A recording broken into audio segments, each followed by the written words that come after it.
Sasabihin sa amin, makipaglaban tayo dun sa West Philippine Sea, pero mismo ang gobyerno, pinapatay kami. Tinatanggalan kami ng hanap buhay, Mr. Chair. Tapos sasabihin ninyo, makikiisa kami doon sa mga banyaga na galing ng China na doon kinukuha itong mga sasakyan na to. Sila binubuhay natin, tapos kami pinapatay. Tama nga naman yung point ni Mr. Balbuena. Kapag hindi nakasali sa kooperatiba, uhulihin na sila, hindi sa mga pasada. Ilang extension na po ang consolidation? Ang tanong, magko-consolidate ba siya? Hindi naman pinag-uusapan dito yung magmo-modern siya or what. Ang tanong, bakit ayaw niya mag-consolidate? Ang tanong ilang extension na ba? Then ngayon, gusto niya uli, extension na naman? Ang tanong, sasali ka ba? Modern. Kung gusto ng gobyerno na ayusin ang ating public transport, unahin nila ang mga pagtatayo ng sariling industriya. Tayo ang lumikha ng ating public transport dito sa ating bansa.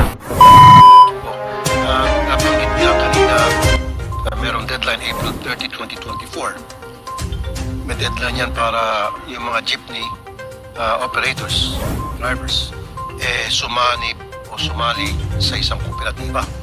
Pag hindi sila sumali, sa mga pasada. So, binibigyan natin ng deadline sa mga chuper. Pero, walang deadline sa LGU at sa LTFRB pagdating sa route rationalization. Yun eh. Kaya, nakikita ko talaga may discrimination dito. At pagdating sa route plan, mas mainam siguro kung meron na lang kayong coordination with the LGU. And then kayo dyan sa DOTR, LTFRB, sa pagtulungan sa mga operators. Kayo mag-drop ng plano kung paano i-rationalize yung rota. Huwag po talaga sa LGU. Ang dami ko na po talagang experience niyan through the years. Magreklamo sa akin yung mga operator ng tricycle na ginagawang negosyo ni Mayor, ni Councilor, ni Vice Mayor, yung rota ibibigay sa kamag-anakan. And that's not fair. Kaya so wag natin totally ibigay sa LGU yung route rationalization. Baguhin po natin yan. Nais kong bigyan ng daan itong Manibela. Nandito ba yung taga Manibela? Ay, okay. Si Mr. Mar Balbuena, operator and manufacturer ng jeep at the same time. Go ahead, Mr. Balbuena. Good evening po, Mr. Chair. Good evening po sa... good morning po, Mr. Chair. Good morning po sa lahat po ng mga kasamahan po natin dito. Ang immediate po kasi ngayon, Mr. Chair, dahil po dun sa nabanggit nyong deadline, hindi na po makabiyahe yung ilang mga kasamahan namin na hindi po makapag-register ng kanilang motor vehicle. Dahil nga po, walang binibigay na confirmation sa amin ng LTFRB. Yung mga ending 5 po namin, marami dito nahuli kasi sumusubok talagang bumiyahe kasi nga saan naman sila kukuha ng kanilang ikakabuhay ngayon. Biglaan ito na wala na kami, huhulihin na kami. Marami sa amin, 10,000 ang multa doon sa sasakyan, 2,000 doon sa kanyang lisensya, so matotal 12,000 piso po. Bukod pa po ito doon sa impounding na sinasabi, Mr. Chair. Yan po ang dinadanas namin ngayon, araw-araw. Nakikipagpatintero kami sa kalsada. Gusto lang naming mabuhay. Gustong mabuhay nitong aming mga kasamahang jeepney drivers at operators. At higit sa lahat, wala talagang katiyakan. Dinideadline kami ng dinideadline. Sasabihin sa amin, makipaglaban tayo dun sa West Philippine Sea, pero mismo ang gobyerno, pinapatay kami. Tinatanggalan kami ng hanap buhay, Mr. Chair. Tapos sasabihin ninyo, makikiisa kami doon sa mga banyaga na galing ng China na doon kinukuha itong mga sasakyan na to. Sila binubuhay natin, tapos kami pinapatay. Mr. Chair, yan po yung dinadanas namin araw-araw, kaya ako kami nagpo-protesta. Wala pong tigil na protesta. Napakahirap na isang araw lang na hindi po kami makabiyahe hand to mouth itong aming mga kasamahang jeepney drivers and operators. Pag hindi bumiyahe ngayon, wala pong kikitain, katulad po ngayon na sumusuporta dito sa inyong hearing ngayon, sa ating hearing ngayon, Mr. Chair. Maraming paraan na pwede kaming mag-modernize. Na ipapakita natin ito, meron kaming, hindi kami tutol dito sa modernization program. Meron na po kaming nagawa na mga iconic jeepneys na sumunod po dito sa Philippine National Standard. Dala-dala natin, gusto nating ipakita, ipagmalaki sa buong mundo. Kaya natin na nasa mas murang halaga na nakasunod tayo doon sa Philippine National Standard na panatili natin yung iconic look. Itong ating mga traditional jeepneys, higit sa lahat mura, pero hindi nako-compromise yung safety ng ating mga mananakay. Matibay pa, Mr. Chair. Ano pa ba ang hahanapin natin dito? Itong tinututulan lamang po natin, hindi yung kabuuan ng PUBMP. Yung consolidation po ng aming mga prangkisa na isosurrender na namin yung mga pinaghirapan nating prangkisa. Totoo na galing po ito sa Estado. Pero nag-comply po kami rito. Wala po kaming nilalabag na panuntunan ng aming prangkisa. Bakit po ito i-revoke? Wala po sa konstitusyon o sa batas na kung hindi kami sasapi sa kooperatiba o hindi kami magko-consolidate, ibabawiin yung aming mga prangkisa. Ito po yung napakasakit na gusto namin sana maipamana pa namin sa aming mga anak o apo pagdating ng araw. Kahit po kada 10 taon magpapalit kami, importante hawak po namin itong prangkisa. Kapag natapos na namin itong bayaran o makuha man na ito namin ng cash, amin pa rin po itong mga jeepney po na ito, Mr. Chair. Napakabigat po, Mr. Chair. Sana itong deadline na ito, tanggalin po natin hanggat hindi natin naaayos itong mga guidelines na sinasabi po. Yung tama po yung sabi nyo kanina, Mr. Chair. Kami may deadline, ilang beses na kaming pinapatay, ilang beses na kaming tinaningan, tinatakot kami araw-araw para kaming mga kriminal. Naghahanap buhay po kami ng marangal, Mr. Chair. Hindi po kami nagnanakaw. Hindi po kami, ayaw namin sana manghingi ng kahit anong ayuda sa gobyerno.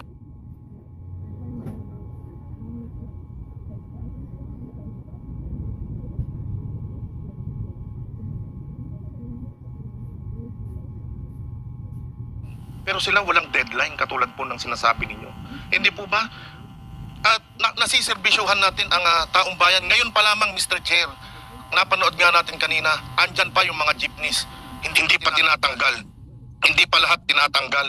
Pero kulang na yung masasakyan ng taong bayan. Hindi pa tayo naaawa sa mga mananakay. Kami, nung araw, sumasabit kami para lamang makatapos, makapunta, makarating sa aming patutunguhan sa eskwelahan, sa trabaho. Tapos ngayon, parang mga basahan itong mga jeepney drivers at operators na tatanggalin na lang natin. Puhulihin namin kayo pagka nakita namin kayo. Ganito ba ang biyernong ibibig? Ganito ba ang pamumunong gusto nating ibigay sa taong bayan, Mr. Chair? Nakakalungkot. Kaya po, nandiyan dyan ang ating mga kasamahan. Sana po, yung deadline na yan tanggalin. Hayaan tayong makapaghanap buhay. May mawawala po ba sa gobyerno kung nakakapaghanap buhay kami? Tumaas na naman po ang inflation, ang unemployment rate. Tapos ngayon, matatanggalan kami ng hanap buhay. Saan natin dadalhin ito? Sino ang magbibigay ng hanap buhay sa mga taong ito? Sa aming mga kasamahan, Mr. Chair. Hindi po ba walang katiyakan? Kahit yung programa na sinasabi nila kapag may nawalan ng hanap buhay, bibigyan nila ng trabaho. Nasaan ito? Ano yung mga datos dito sa mga nawalan ng hanap buhay, pinabigyan na ng trabaho? Okay. Salamat po, Mr. Chair. Maraming salamat, Mr. Mar Balbuena. LTFRB, magbibigay po ako ng patanungan sa inyo. Actually, naitanong ko na kanina at yun din yung hinaing ni Mr. Balbuena. Deadline, nagbibigay kayo para sumanib ang mga jeepney operators, jeepney drivers sa kooperatiba. Pero ang LTFRB, LGU, walang deadline. Dapat unahin muna ilatag yung maayos na sistema bago kayo magpatupad ng deadline. Tama nga naman yung point ni Mr. Balbuena. Kapag hindi nakasali sa kooperatiba, uhulihin na sila, hindi sa mga pasada. Pagugutumin ka na ng pamilya. Pakisagot lamang po, is that LTFRB or DOTR? Ako po muna sa Your Honor. Tungkol po dun sa LPTRP, alam nyo, eksakto po dun sa na-raise nyo pong concern. April po, and then na-finalize po namin in June, gumawa na po kami yung sa sinasabi ni Senator po ng panibagong programa or rather panibagong deadline. Kasi una-una po, after the April 30 consolidation, tapos ako po bago po dito sa road sector, kami po ay nag-meeting not only sa pamilya, sa grupo ng DOTR, kasama po yung mga ibang stakeholders. So tungkol po dun sa LPTRB na sinasabi nyo, naglagay na po kami ng deadline. Sa tulong po ng LGU, lumapit na rin po kami sa DILG para po sila ay po may tinatawag na parang convincing power, no, sa mga LGUs para dapat lahat ay magtulong-tulong at ma-produce yung LPTRP with the deadline po of end of 2026. So yun po yung kasagutan dun sa sinasabi nyo na ang next major step po talaga after the consolidation is the LPTRP po. So yun po yung kasagutan namin sa LPTRP that it should be finished end of 2026 po. So may deadline sa consolidation. Deadline po sa LPTRP po. Sa Okay. tama po, deadline sa consolidation at gumawa na rin po kami tinatawag na parang plano that we should achieve the LPTRP end of 2026 po. 2026. Okay. Now, sir, itong route plan, bakit po kinailangan i-devolve sa LGU? Bakit hindi na lang kayo dyan sa DOTR, LTFRB, LTO, kinakailangan mag-usap-usap, kasama yung mga operators, kasama yung mga tsuper. Huwag lang po sana sa LGU. Kasi marami po akong bad experience dyan eh. Pwede ba natin gawin yun na huwag po sa LGU? Opo. Ipasa? Mr. Chair, may be recognized. Opo. Tumpag po yung sinasabi ninyo. Ang dahilan lang naman namin, kaya namin na-devolve to sa paniniwalang ang sanggunian at ang pamahalaan ng isang local government unit ang mas nakakaalam kung ano yung mga magagandang ruta, kung ilan ng jeepney dapat bumaybay sa rutang yan, at sila po ang nakakaalam. So we gave that function to them. However po, yung final approval, base na rin ho sabi ni Senator Grace po, ay nasa sa amin pa rin po. Kaya lang kailangan namin ng partnership with them. Pero kung inyong sasabihin po ngayon na ito po ay kukunin na ng DOTR, ito ho ay pag-aaralan namin at pwede kong ito nga ho ang gawin namin base na rin po sa inyong experience at sa inyong mungkahi po sa amin. Okay. Now, sa presyong 2.4 million, saan galing po yung amount na yan? Para sa bagong jeepney na ipapalit sa traditional jeepney. Sino po ang nagbigay ng amount na yan? Mr. Chair, for the record po, wala pong kinalaman ang LTFRB or ng departamento ng DOTR dun sa mga presyo ng mga jeepney. We have about 59 accredited suppliers. About 54% of them are Filipinos. 59% are Filipinos po, and the rest are local imported manufacturers. It is the cooperative ho ang may kapangyarihan na mamili kung saan nila gustong bumili. For the record din po, may mga traditional jeepneys ho na tayong na-modernize ngayon. In fact, ang isa sa mga producers po ay nandito, si Mr. Orlando Marquez po, na matagal na hong nagbebenta ng mga modernized jeep na ang konsepto ay yung traditional po ang itsura. So wala ho kaming say or sa kung saan bibili po yung mga cooperative. Nandito po sila, sir. Siguro yung question na yan will be much better answered by them, to the likes of Mr. Mert. Yun lang po, Mr. If Chair. I may, Thank you. Your Honor, Mr. sasagot ko Ortega. lang po. Alam ko po yung concern niya, yung presyo po, no? So, since na-finalize po yung consolidation, kasi sa opisina ko po yung nag-a-apply yung mga manufacturers, no? Para ibenta po sa ating mga sektor ng transportasyon, dumarami na po yung nag-a-apply ng mga sasakyan na humihingi sa amin ng certificate of compliance para po maging open ito sa market. So ang epekto po nito, sa nakita ko po, no, in the 2 months nang natapos po yung consolidation, dumarami na po yung interesadong hindi lang yung magbenta ng mga modern vehicles, ngunit yung mga magpautang. So siguro po, susubaybayan ko to at maire-report ko sa committee. Ang nakikita po namin is meron pong pag-asa po na bababa ang mga presyo kasi dadami na po yung mga competitors. Not like nung nakaraan po, konti lang. So alam niyo naman po, pag konti lang, medyo yung presyo parang nakokontrol po nila. But this time po, sa dumarami po ng mga sasakyan gustong magtinda po or mag-offer ng kanilang mga produkto, may posible pong bababa po yung mga presyo. And only dagdag ko lang po dalawa, kami po ay magpapasok na ng tinatawag natin ng after sales. Kasi nung lumang guidelines po, aminin ko po, wala yon. But this time, we will require, magiging stricto po kami na hindi tayo pwedeng tumanggap ng mga papasok lang ng walang after sales or service. So, i-incorporate na po namin ito sa bagong guidelines. And isa pang idadagdag ko po, meron na kaming ipapasok na bawat bibili ng modern vehicle, kailangan i-train yung mga kooperatiba sa kanilang mga mekaniko pero para at least magkaroon sila ng tinatawag na basic troubleshooting. Dahil aminin ko po, sabi nyo na nga po, may mga sasakyan po dyan na medyo bago na hindi po alam ng ating mga local drivers or mechanics. So yun po yung ipapasok namin sa aming opisina po. Okay. Maraming salamat. Yung pong mga drivers na hindi nakapag-consolidate, so sila hinuhuli ngayon. Yung nga sinasabi kayo ni Mr. Balbuena, nagpapatintero sila sa mga kinaukulan. Samantalang hindi pa klaro yung route rationalization. Bakit po? Yes, sir. Yeah, ako po muna bago si Chair Guadis. Unang-una po, with due respect po, wala pong connection yung consolidation po sa route rationalization. Kasi po, bago na consolidation, yung mga ruta ay tinatakbo na ng ating mga driver. Pagkatapos po ng deadline at wala pa yung tinatawag na LPTRP, baka 2-3 taon pa po, so bumabiyahe pa rin po sila sa present na ruta. So wala po dito yung nawawalang mga sasakyan sa mga ruta dahil pareho pa rin po.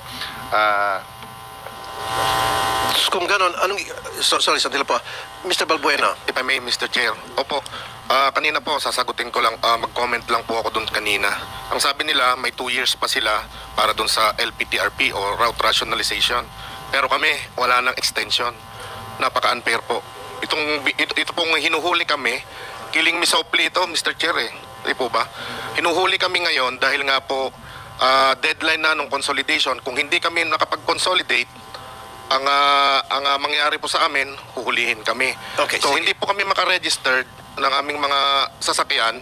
So yung hindi po mare-register, hindi na pwedeng ibiyahe. Or kung gusto man naming ibiyahe sa pilitan, nakikipagpatintero kami at kapag ka nahuli nga po, yun nga po yung masaklap. Talagang kiling misaupli itong ginagawa sa amin. salamat Chair. Mr. Balbuena.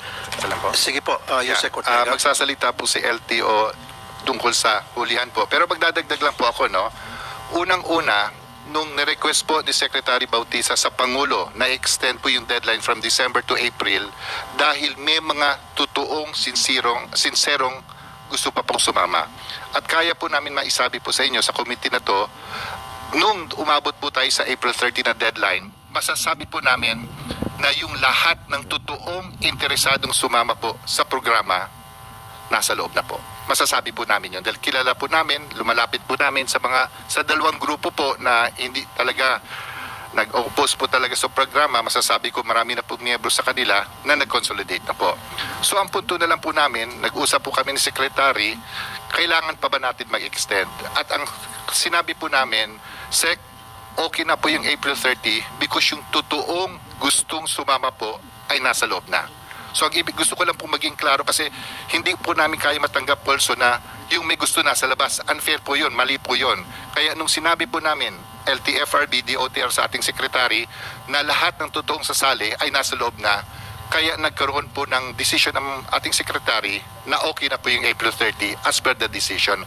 Ngayon, yung mga Okay, sir, sandali kasi. So, ilang beses mo paulit-ulit binabanggit yung nasa loob na, ibig sabihin ng consolidation. 81% ata, no?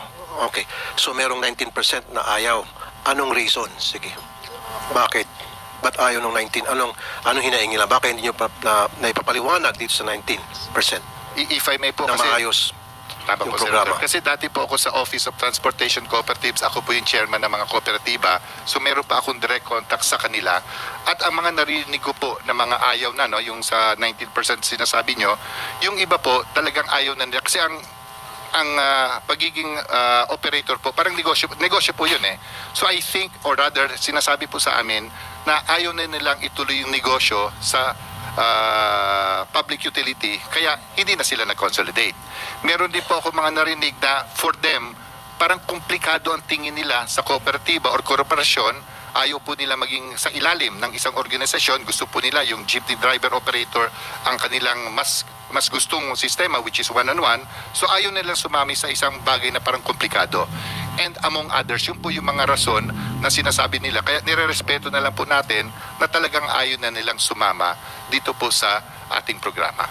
Salamat, Yusek Ortega. If I may, Mr. Chair. If I may, Mr. Chair.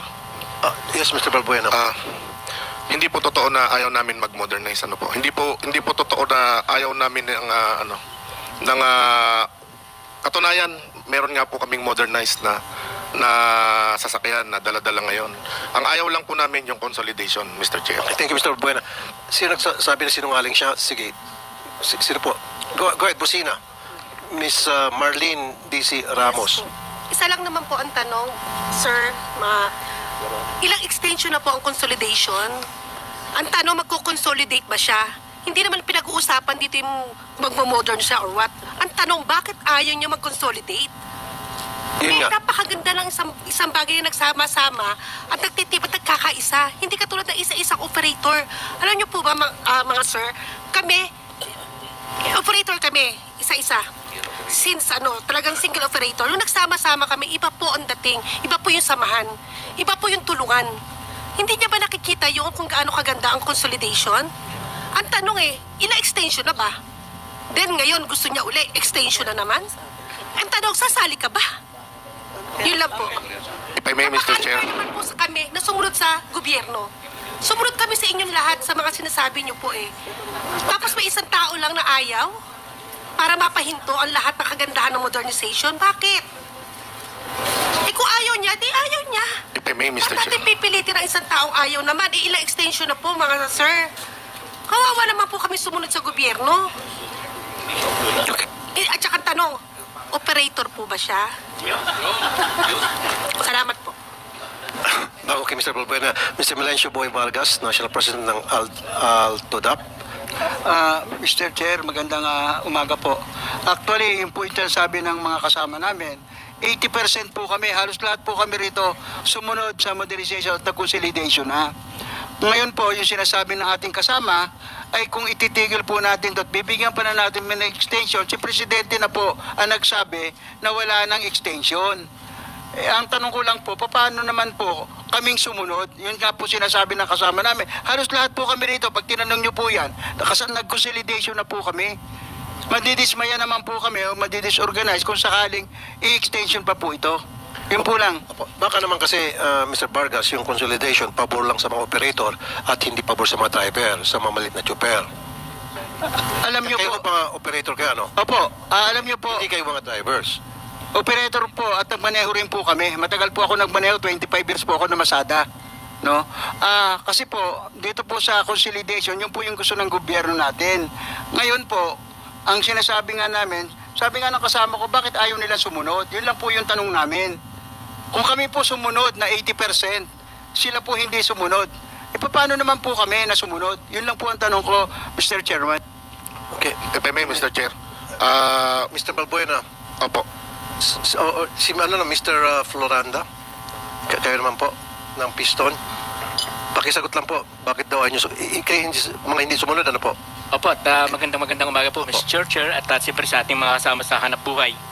Ang atuloy sa ngayon, ang nagbabangga yung nag-consolidate at hindi nag-consolidate. Sa bahagi po ng association, part po yan ng consolidation Dahil yung mga operator ay nagsama-sama sa isang asosasyon at mahusay na tumakbo yung ating mga association sa mahabang panahon. Ang sinasabi nga po natin, kung ang layunin talaga ng gobyerno ay para ayusin yung muda ng ating public transport, bakit ang hindi inuna ng gobyerno ay magtayo tayo ng sarili nating industriya? At tayo mismo, yung lumikha ng ating makina dito sa ating bansa. Sapagkat kung titingnan po natin, Mr. Chair, sa mahabang kasaysayan ng ating public transport, almost 80 years tayong tuloy-tuloy na nagre-rehabilitation. Ang linalabanan namin, sa bahagi namin, ang linalabanan namin dito sa ilalim ng consolidation, bakit kailangan namin magbuo ng corporation? Bakit kailangan namin magbuo ng kooperatiba? Na kung saan, kung titingnan po natin, Mr. Chair, nung paman ay umiral ng kooperatiba sa Pilipinas, pero hindi siya monopolyado ng isang kooperatiba, kundi kooperatiba siya na individual o franchise, individual o unit, hindi siya konsorsyon, hindi siya monopolyado ng isang kooperatiba. Kaya sa atin, kung ang layunin ng gobyerno ay ayusin natin public transport, industrial, yung kailangang unahin ng ating pamalaan. Bakit ang tumatakbo ngayon sa ating dito sa ating bansa ay mga modern pero hindi siya yung ating iconic, sabi nga natin, hindi po sa Pilipinas deklarado noong 1979, pinirmahan ni Ferdinand Marcos na ang pambansang public transport ay jeep. Pero ngayon, bakit ang namamayagpag sa atin ngayon, yung sinasabi nila mga modern na halos hindi kaya ng mga individual na operator. Swerte na yung iba. Kung so what na nakapag-comply sila sa usapin ng modernization, nakapag-abil sila ng modernization. Hindi lahat ng mga operator ay gusto mag-modernize. Hindi lahat ay pwedeng gusto pumasok sa corporation. Sapagkat sa ngayon, Mr. Chair, bakit sinasabi nila na sa 80% yung nag-comply? Mismong datos ng LTFRB at ng DOTR ay magkakaiba. Doon sinasabi nila na 11,670 sa buong bansa ang tumatakbo ng mga modernized, ng mga modern, ng mga jeep na tumatakbo sa loob ng 575 na ruta sa buong bansa. Ang jeep po sa buong bansa ay 175,000. Ibig sabihin yan ay majority pa rin na tumatakbo sa buong bansa ay mga traditional jeepney. Bagamat maraming pumasok, naghabol ng December, ng April. Bakit naghabol? Hindi dahil gusto ng mga operator na sumunod doon sa usapin ng kanilang programa.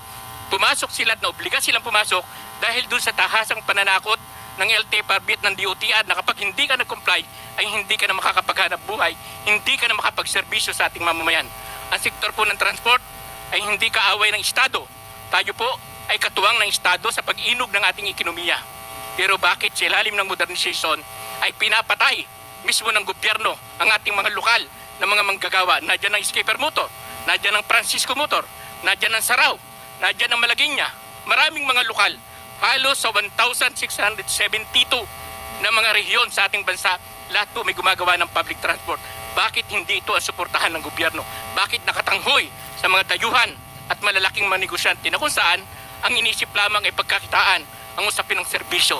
Sa usapin ng serbisyo, sa usapin ilalim ng negosyo, ang magsasuffer dyan ay hindi lamang ang mga operator, hindi lang ang mga lokal na gumagawa ng jeep, kundi mismo ang ating mga commuters dahil ang direct of effect ay pagtaas ng pamasahe na halos hindi naman makasabay yung sahod ng ating mga manggagawa. Kaya sa amin, sa bahagi po namin sa Piston, kung gusto ng gobyerno na ayusin ang ating public transport, unahin nila ang mga pagtatayo ng sariling industriya, tayo ang lumikha ng ating public transport dito sa ating bansa. Magandang umaga po at marami.